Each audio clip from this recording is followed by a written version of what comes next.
Today we are diving into one of the great RV debates. To part-time or to full-time? Which is better?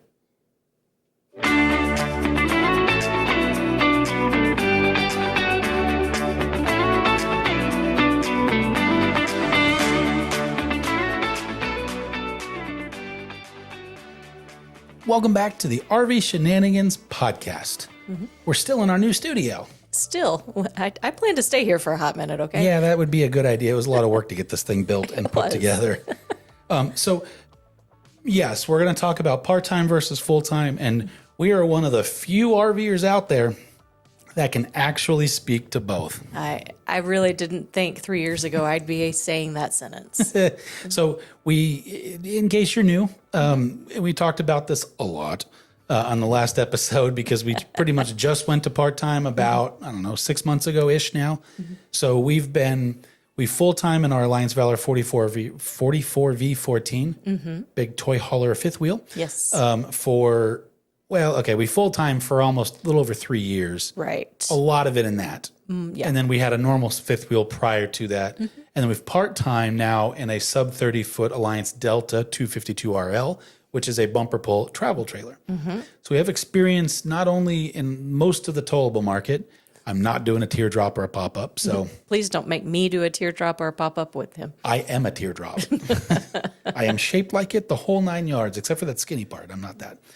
And there's a lot of differences. There's a lot of things that you should take into account. There's things that when we went part-time, we went, wow, we have so much room. And then somehow we ran out of certain types of room. It was strange. And Absolutely. more of other types of room, which is going to be dependent based on your RV. Yeah. But we're going to dive right into it. And we're going to start with my iPad locking up. Fun times for all of us. So, and we're not going to touch base on this too much, but like we said, we did start full-time and went part-time. So that journey was a little bit different because if you want more detail, listen to the last podcast that was out last week.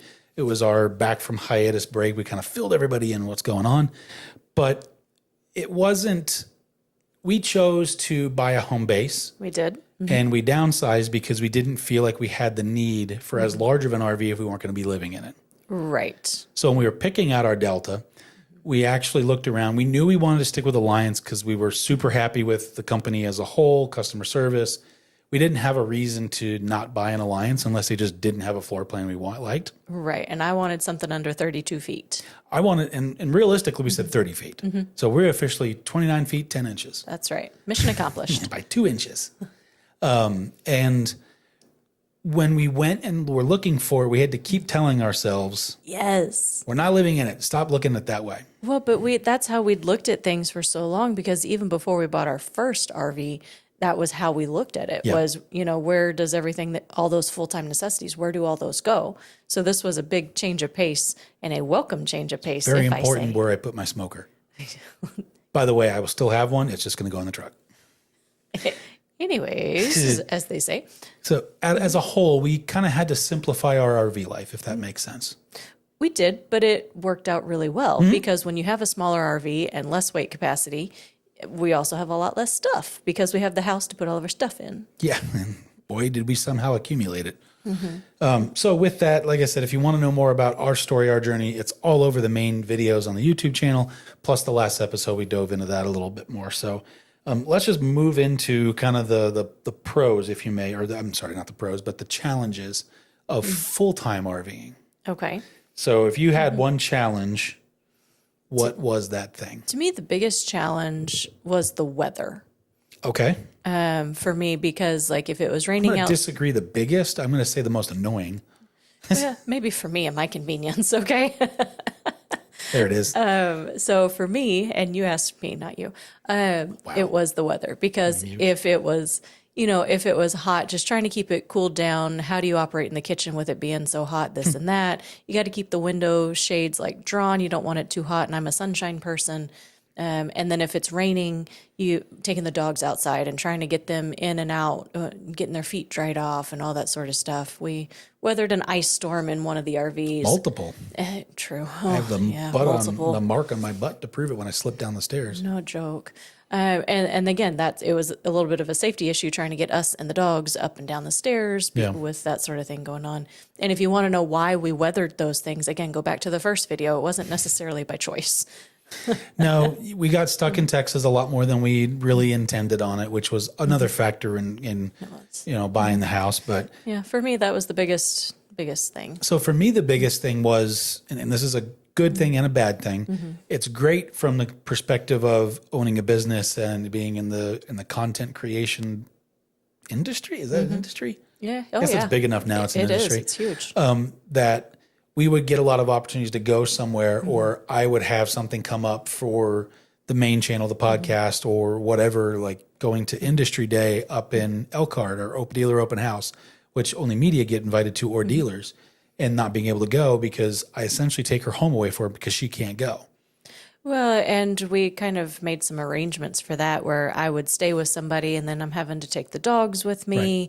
So that it's not that you couldn't go, but it was really difficult to get you out the door and on the road. Well, and not only that, but it took time and effort, and you had to pack up potentially a week or so worth of stuff for not only you, but the dogs to get out. So if you're looking at full timing, and I know we're focusing on the negatives right now, there's going to be a pros side to this, I promise. There are plenty of pros too. But, quite frankly, having two people that might have slightly different work schedules. So if you're retired, this doesn't matter. Go together, go everywhere, have fun. If you're not retired, this is very relevant. Right. And so, there were times that you couldn't go to things because you couldn't tow the RV because I couldn't go, or you had to fly down. Exactly. Kind of a thing. And there were times that we had to coordinate air travel in conjunction with RV travel. Like I headed to Florida for 2 years ago when we were down there for RV Unplugged Season 2 production, Tampa show, all of the things. Yeah. And you couldn't be gone for the full, 2 weeks or whatever it was. You could be gone for a lot of it, but not all of it. So you had to fly down and meet me once. That's happened before. Even picking up the Valor, things got a little bit behind schedule, and I had to be at work one day, so I had to fly home to get to work, which left you driving a brand new rig home by yourself with the dogs. Well, not only did I do that, but I also had to install all our safety stuff by myself at Elkhart Campground, like the backup camera, the TPMS systems and all that, so that I felt comfortable driving it all the way back. Right. So I think the other thing too is like maintenance. When you're living in it, if something were to break, I can't tell you how many times we had to move out of our RV. At least twice. It's true. We really did. And so if it were to go down, you're kind of high and dry. Now, some of the manufacturers, if you happen to be able to work with it, are starting to put in like little condos, apartments, whatever you want to call them. But for the most part, you're hoteling it, Airbnb-ing it, whatever your options are. We've spent many a night in the True by Hilton in Elkhart, our home away from home there for like 3 years. Yes, and we've spent many a night with beloved family who would let us crash with them. Yeah. And mind you, and I know this was our decision, but it's also with the dogs every time. So we had to find pet-friendly hotels. We had to think about what the dogs were going to do, if we we were at a family member's house or whatnot, go to work, whatever. So if depending on the season of life that you're actually in, that could be potentially something that you really want to pay attention to. Right. Is the ins and outs of traveling or having to move in and out of it, but that maintenance thing. And a little bit from the road too, like because you're constantly using it, like so many of these maintenance manuals for these things. I mean, at the end of the day, even though a lot of companies and alliances, one of them says they'll warranty it for full time, that just means they're going to back you up. Right. It doesn't necessarily mean that everything's designed for full time. That's a good point. And so, like some of these things like regular axles, you're supposed to grease those every 5,000 miles. Well, I mean, for us, that's not as often as it was before. And so you're having to do all of this maintenance work whilst on the road. So you're literally just in a campground. Yeah. And you have to jack your rig up to get the tire off to grease. Well, if you're going to repack the bearings, you do. Other than not, I don't like the little Dexter Easy Lube thing. I think just take the wheel off. But it's that's a big deal when everybody in there has to get out while you jack up your trailer. We did that several times. The dogs and I would have to go to the park or something so you could get something done. Well, and I'll use an example. Some friends of ours were going to come down and see us in Texas, in Lantana specifically. And we were going to meet, Waco. That's what it was. I'm sorry. We were meeting for a business meeting at a campground. We were looking at a rally site for them. And they were supposed to come down to Waco, and they're in a motorhome, and they had engine problems. Right. And slide problems. And so they just were dead in the water. Right. And he's like, sorry. They pretty much just said, sorry, we can't make it, which sucked. But so having kind of your home and your recreation and your office and all of that in one is great in theory. And sometimes it works really well. But when it doesn't work, it puts a damper on everything. Well, and I think something that's important to remember too, and we are just as guilty of this, is it's not all the pretty Instagram picture. No, it's not. And that's, there's moments where it absolutely is. Don't get me wrong. And definitely. we're going to get into that in a second, but the pro side of it is vast as well. But just know that if I hear this one a lot, like, well, if my wife and I just hit the road, it'll fix the marriage, or we'll stop arguing. That's like saying having kids will fix your marriage. Oh my goodness. Yeah. Or no money. Yeah. But it's not, I'm going to say this, if you get into the biggest motorhome vehicle you can get into, you are at most looking around 450 square feet, at most. Unless you're Todd and Sheila from Switch It Up with whatever size that thing is. They're like 7,000 square feet somehow with a helicopter pad. But with, us, we were in 425 and now we're in even less, but we're not living in that one. That's right. If you're arguing, it's going to get worse. Yes. Because you're on top of each other. It's and true. if you can't get along, like that was one of the things with our very first RV we struggled with, was I'd be on calls or working on a Saturday, and the living room was the kitchen, was my office, was all of the things. So the only spot she could go to get away from me while I was on a call was the bedroom, and the only spot that's sitting there was to lay in bed. You don't really want to do that all the time, especially if you're just outside sweaty a little bit. And then what do the dogs do? Do they come in there with me? Are they going to wrestle in the living room while he's trying to be on a work call? Those sorts of things. So trying to overlap some of that. So, but no, we never faced the who couldn't get along in a small space. Just for record, I know he started down that trajectory and then kind of veered on you. But no, it was just kind of the overlapping spaces that made different tasks hard. Yeah. So with that, what are the perks, the bonuses, the buenos? The buenos. Why do it? Why And on not the earth would you tacos. do this now that we just told you why not to? Yeah. So first of all, I would say a huge perk for me was meeting some of the most incredible people. You can do that with part-time. Just less frequently. Less frequently. I feel like we got to indulge a little bit more in that. That I agree with. Just the way that we did. So the people is a huge, huge bonus for me. What about you? So I would say the knowing where you're like not really truly having to pack. Like there's something nice about it. And we said this kind of the first few trips we took were around horse shows. And so we would go, we'd be in our site in Texas because we always maintain a full-time site here. And we would pack up and head down to Waco or to Tyler or wherever else we were going for a horse show. And she would go get the horses. I would get there, get set up, typically be able to go to the grocery store and get back. Yeah. And so whenever she was there and got done unloading Stella, her jumping horse, I don't know why, jumping horse, the things that happen in my head. I hope that you're watching this and not listening to it. Yeah, you because got the visual of my hand doing a the jumping horse. Boing, boing. visual. But knowing that everything was done, you could walk in and everything was exactly the same for the most part. And it was just working. And your stuff was where it was when you left it that morning and all that. The only difference is the trailer moved. Right. And it's cooled off and the dogs are content. Yeah. That is a huge perk. I agree with that. They always felt Absolutely. comfortable. Bailey, our chocolate lab, is terrified of her own shadow. Hunting dog. Poor dog. And when she gets really scared or startled, she barks. Not a lot. It's more of a kind of like how some people, when you scare them, they go, bah! That kind of a thing. As I just blew everyone's eardrums out. Everybody's eardrums out. It's one of those where it's like one or two barks and that's kind of it. Yeah. But for her, like in the new RV, she does that a little more frequently still because we're not spending as much time in it, She's obviously. not convinced that that's her house yet. Nope. And so she's still a little unfamiliar Well, it's not. with This it. is. Yeah, That's exactly. the vacation house. And Just she can happens to have hear wheels. more. She could hear whenever she was in the big RVs when we were full-timing and got kind of used to the noises. So now when we get into the RV on a part-time basis, she hears these things again and it kind of startles her. So I would say that was a huge perk. I think there is something to the simplifying. I think that we needed to simplify at that time. And so Almost it was like a cleanse. It was a big purge, and it was a good decision for us when we did that. Yeah, but there is something to that. Yeah, it felt nice to kind of get everything out, look at it. Does this really, and when you're moving into an RV, you have to have some very serious conversations or looks inside of like, do I really need this? And I'm going to be honest, I'm going to throw this little salt in the wound right here. Just, is there anybody that full-time RVs that doesn't have stuff stored somewhere? Yeah, we've met people. I don't, because I know a lot of people that full-time RV, but they always have something at a kid's house or a little storage unit or a little something. No, Phil and Stacy don't have anything at They don't have Bree's anything? house. I don't think. Okay, I'm going to ask Now them. I'm going to ask. Yeah. I'm going to ask them next I time. think the only thing they do there is they go there for like, I know that their business is based out of there. And so they have mail and stuff. And then Phil had 50 amp put in because if you're going to go there and visit for the holidays, you might as well be comfortable. Why not? I mean, I'll be honest, we're looking at doing it at this house. And so, but I know that there are out there, but you're right. I mean, at least in the YouTube, Instagram world, So even when you think about it, like we had we had storage at my parents' house. We took over a closet upstairs. we did. Obviously, when we were moving, we had stuff everywhere.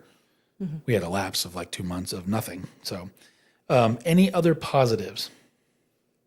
Trying to think. No, that was a good one about just having all of your stuff with you all the time. Your office or your clothes or your this or your that. Another bonus for that would be if you're on a travel day and you want to stop, whatever groceries you have is what you have. So you could stop and, again, if you're built like a toy hauler has a generator on board or you've got maybe a big lithium solar package, we would just pull over and start and make some food. Right. And we had the normal things we would have. So, okay. Yeah, there was no big transition there. So we have been part-timing now for what, 5-6 months, something like that. So what are some of the things so far that you love about the part-time side of things? So this is kind of Being able to throw the RV in the back and not worry about it. well, I mean, that kind of is that if the RV needs work or, something that I don't have to give up my home or get the dogs out or this or that in order for that to be accomplished. So I like not being able to throw it back there, but that it's not also the home. Stored with, if Alliances, if you're listening, Joe, the team there, we store it with gentle love and care so you don't have to fix it. It was not throwed, I promise. It was pushed. I don't know how to put this into words, but the simplicity of it. For me, You've used simplicity in the full time, so you're going to have to did. explain it a little better. To me, like pulling this up, tossing, a weekend or a week's worth of clothes into it, and it's more relaxing. It's more, I don't know how to explain it. It feels like a vacation. Yeah. More maybe so that's than it. like when you live in it. Sometimes I made this comment in one of our videos at one point. When my office was in the toy hauler space, all you do is put a desk down, pull a few things out, and next thing you know, I'm full office mode, monitor everything. And we would, like, Tennessee's a really good example. So we spent about a week in Pigeon Forge, Gatlinburg, all of that stuff, Dollywood. And it was really easy when we went back to the RV when we were just going to rest for the afternoon because we're on vacation, AKA naps, to just go back there. I'm like, I'm just going to check a few emails. And then next thing you know, I've been sitting there for 3 hours and been working the whole time. It's like, okay. And so, I agree. You'll hear that from full-timers and not alike, that they use it to each of their own, right? That my house is with me, my office is with me. Well, that can be a good thing or a bad thing. Right.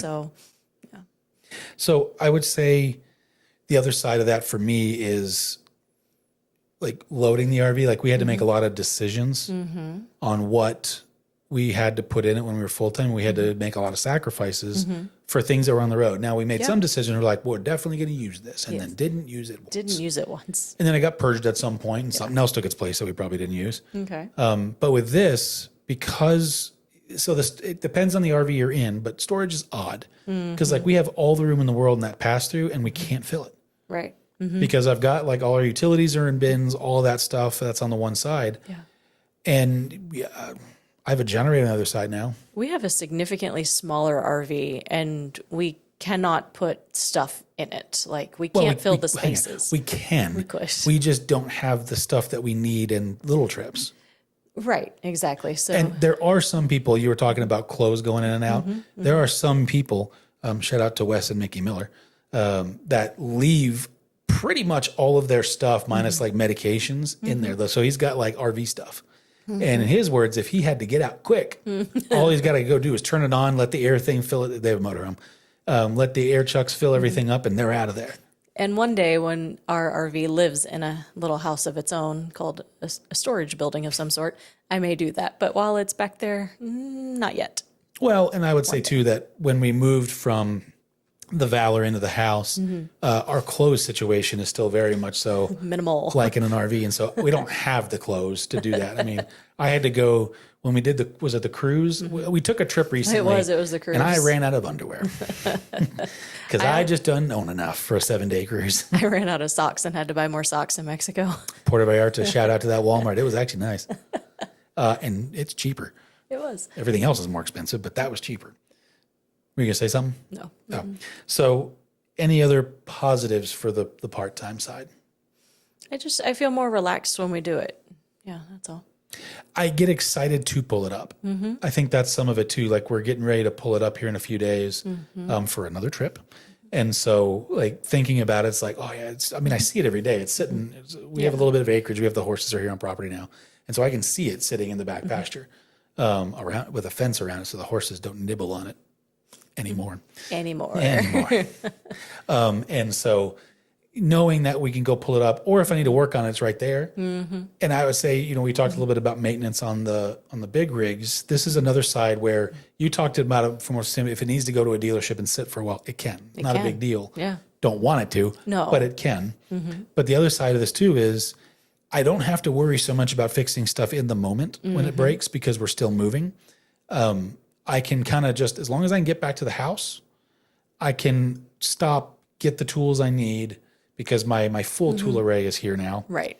I can get the parts I need before I ever start. I don't have to jimmy rig it. I don't have to just, if you remember, we got a bullet size hole in our front cap going to Florida one year. And I squeezed a whole tube of silicone into it just because it was starting to rain. Right. And knowing that I can just get it home and kind of clean it, go from there. And from cleanliness perspective, I think this RV stays a lot cleaner than our old one does. Yeah, I can see that. But we clean it before we put it away every time, like a pretty deep clean. And then obviously if we're on a longer trip, we clean as we go because dogs are dogs. But all of those things, it's a lot more relaxing for me. Good. Because I don't feel this overwhelming urge like, well, we're getting there and I know you want to go do the fun things, but I have a laundry list of stuff I need to figure out. And Amazon, that's one of those weird things. Like I can't tell you how many times I go find nearest locker near me. And now it's just shipped to house. Thank you. And then it comes and then I do the thing. So I think there's two types of people and I'm not saying we'll never full-time again. No. But I don't know that I'll ever... is it considered full-timing if you're on the road most of the time but still on a home base? All the questions. But I agree. We may be on the road more, but I think we'll always have a home base moving forward. Right. I think that giving up that home base was something we both thought was fine. And as it turns out, neither of us were as fine with that as we thought. Yeah. So the big questions that I would tell you to kind of consider are you craving stability or freedom? And for us, we love freedom, but I think we prefer stability just a scooch more. We appreciate some good stability. Well, and it's not prohibiting us from traveling. Exactly. I would argue we're traveling more. Based on the calendar, yep, we are. So, and then just flat out, can you handle constant motion? Yeah. You know, I'm not saying every day. Everybody has their own pace. There's some people that every 2 or 3 days move. There's some people that sit for a full quarter or a year in a spot and then they move. I like Phil's mentality. Once I don't need the GPS around the town anymore, I know it's time to go, kind of a thing. Yeah. If you're not retired, this one's pertinent. If you aren't, then do you have any remote work or location ties? Now, the bonus is that we can go visit family in an RV. So, like, if you've got kids that are scattered across the U.S. or anything else and it's hard to get everybody together, this could be amazing for you. It sure could. You could bounce between family members. Right. If your family's all in one area and you're leaving that area. And that was kind of where we were. But also, like, when you're visiting family, you can visit them without having to stay with them with your RV. And that's kind of a really nice perk I like. Okay. How important is space, routine, and I'm going to say access to community, but with a caveat. We'll come back to that last one. So just space and access. So I think you and I actually did really well with less space inside. Surprisingly well. Surprisingly well. I miss the space outside. I love to be outside putzing. I want to pull weeds in the garden. I want to plant flowers. And we appreciate, because I hate pulling weeds in gardens. And so I enjoy being outside and just kind of working on those little things. And so I missed the outdoor space. Of a permanent residence. Gotcha. I did. Let's say, because you're RVing, there's outside everywhere, but it's not yours. Right. It's not yours. Well, and I think too, for me, in conjunction with that, is the dogs have a backyard again. And so, yes, there's dog parks. No, that's not always a good thing. Right. Dog owners, for the most part, dog owners are amazing, but there's every once in a while that one. And one of my biggest pet peeves when it comes to dogs and dog parks is, oh, but my dog's friendly, as they take it off the leash. And what if my dog's not? What if my dog has a traumatic past or any number of things? Was a rescue and I'm just now acclimating it. I don't know how it's going to react. That doesn't mean it's okay. Right. So just the stress of worrying about that kind of stuff constantly. Well, and we worried about the stability of the RV full time with like the temperature. If we were both gone and something happened to the power, how are the dogs? Well, and that brings up a good point. Internet and all of that stuff, I mean, quite frankly, it's more expensive. It is more expensive. Because, I'm going to argue that house internet's gotten just as expensive as one of your options. But to have really, truly unbreakable, I will always have internet, you have to have a plethora of internet options. Right. Which means you're paying a plethora of prices. Yes, exactly. And it can equal up to $300, $400, even $500 a month if you really just can't be without internet. And then the technology side of it, stuff's always changing. And that's a good and bad thing. I mean, good thing because like there's lights and the studio setup's a lot more simple now because technology's changed. You used to have these huge lights, now we have little panels. But in that space, it gets a little ridiculous sometimes because something's always changing. It gets updated, and your control center now doesn't work all of a sudden. It's like really that kind of stuff. So, okay. So with that, the quick answer is there's really no one size fits all. Absolutely not. But that's the beauty of it. Right. And I think you just have to go through, and you and whoever else is involved in making this decision to buy an RV full-time or part-time in that RV, just know that if RVing is RVing, and I think that's the important part. There's such an emphasis on, I have to be a full-time RVer to be a content creator. No, you don't. No, absolutely not. And Wandering Weekends is a great example of that. We don't know them personally, but he's built a very successful channel, and yes, they travel, but in their RV travel trailer. There it is. Imagine that. Well, and I think we set out with the best of intentions. We had some very positive outlook on selling the home base at the time and going full time in an RV. And we were going to see the things and meet the people. And I think that we were really excited about that. And we really did meet had the people. a great mind. All of the people. We had a great mindset and the best of intentions. And then we just kind of learned a little bit about ourselves along the way. Well, the cool thing about the house and being RVers is that it doesn't change that we can still go see these people and like our friends. I mean, we're scheduled to go see, like November, we're spending some time with Harold and Cindy. Well, I'm sure we'll see Phil and Stacy in the next few months. That's just kind of how that works out with their cycle. Yeah, we're going to see a lot of people coming up here and see some new places soon too. Well, and quite frankly, we can host our friends. No, we are not on Boondocker's welcome. But if we want, if some of our friends are running around town and they need a spot to park, I mean, we luckily have enough room here that we could park a big RV in next door. I don't know if we are not next door, but next to the house. It's our neighbor's problem. Let them deal with it. Not quite. Don't know that we could fit Todd and Sheila's. No, I'm curious. I'm gonna try it. But yeah. So is it right for you?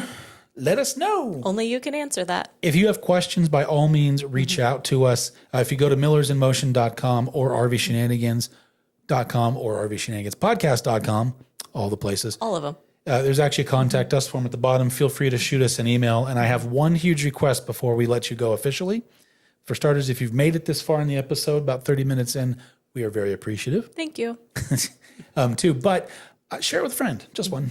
Just one. That helps get this out there a little bit. We can keep conversations like this going, and then hit that little follow button too. That just lets the YouTube and everybody else know. And I'm just rambling now. You wonder how he got a channel where he talks more. Yeah.